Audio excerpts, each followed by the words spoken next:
किस्त 2 तख्त के साए और दिल की दस्तक। रात ढल चुकी थी, मगर नूर शाह के किले में नींद को आने की इजाज़त नहीं थी। बुर्जों पर पहरेदार खामोश थे, मगर उनके दिलों में अनकहे डर करवटें बदल रहे थे।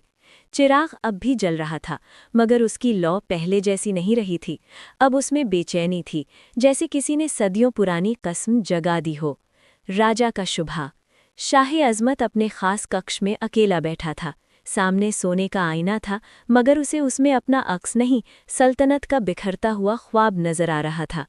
वज़ीर आज़म ने झुककर कहा, हुजूर, आज रात एक अजनबी किले में दाखिल हुआ है। नाम बताता है अयान। राजा की भौहें तन गईं। अजनबी कभी यूं ही नहीं आते वज़ीर। उसकी आवाज़ भारी थी। या तो वो पैगाम लाते हैं या तबाही। राजा ने खिड़की से बाहर देखा।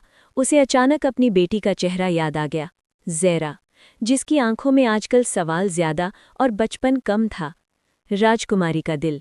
राजकुमारी अपने कमरे में थी, आईने के सामने खड़ी, मगर खुद को नहीं देख रही थी। उसे बस वही लम्हा याद आ रहा था, आंगन में खड़ा वो मुसाफिर और उसकी आंखों की वो खामोश सच्चाई। ये क्या हो रहा है मुझे? उसने अपने दिल से पूछा। राजकुमारी होना आसान था, मगर दिल का कैदी होना सबसे मुश्किल। उसने झरोखे से नीचे झांका। अयान अब भी वहीं था, पहरेदारों के साए में, और ज़ेरा को महसूस हुआ जैसे कोई अनजाना रिश्ता उसे पुकार रहा हो। अयान का राज। अयान को मेहमान खाने में ठहराया गया। दीवारें मोटी थीं, मगर यादें उनसे भी भारी। उसने अपनी हथेली खोली। उसमें एक छोटा सा तावीज़ था, पुराना, टूटा हुआ। अम्मी। उसकी आंखें नम हो गईं। वो कोई आम मुसाफिर नहीं था। नूर शाह की मिट्टी से उसका रिश्ता था, एक ऐसा रिश्ता जिसे सालों पहले खून से दबा दिया गया था। वो बदले के लिए नहीं आया था, मगर सच अक्सर बदले की शक्ल इख्तियार कर लेता है। फ़कीर की चेतावनी।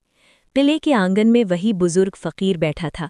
लोग उसे पागल कहते थे, मगर वक्त उसे सच बोलने वाला जानता था। उसने आसमान की तरफ देखा और कहा, जब राजकुमारी का दिल जागता है और मुसाफिर की आंखें बोलती हैं, तो तख्त कांपता है। किसी ने उसकी बात नहीं सुनी, मगर चिराग ने। उसकी लौ फिर कांप उठी। एक मुलाकात जो मुक़द्दर थी। अगली सुबह ज़ेरा बाग में थी। फूल खिले थे, मगर हवाओं में एक उदासी थी। अचानक सामने अयान खड़ा था। दोनों कुछ पल खामोश रहे। फिर ज़ेरा ने कहा, आप मुसाफिर हैं, मगर आपकी आंखें यहाँ की लगती हैं। अयान मुस्कुराया, हल्की टूटी हुई मुस्कान। कुछ जगहें इंसान को छोड़ देती हैं, मगर इंसान उन्हें नहीं छोड़ पाता हुजूर। उस लम्हे दोनों जान गए ये रास्ता आसान नहीं होगा। किस्त 2 का खात्मा। दूर कहीं राजा साजिश बुन रहा था। चिराग सच जलाए खड़ा था, और मोहब्बत धीरे धीरे सल्तनत के कानून पढ़ रही थी। ये इश्क था जो या तो तख्त छोड़ेगा या सिर। अगर आप चाहें तो किस्त 3 में होगा राजा का फैसला, ज़ेरा की बगावत, अयान का पूरा सच और पहली कुर्बानी। अगर कहानी पसंद आ रही है, लाइक कीजिए, सब्सक्राइब कीजिए, अपने दोस्तों के साथ शेयर कीजिए।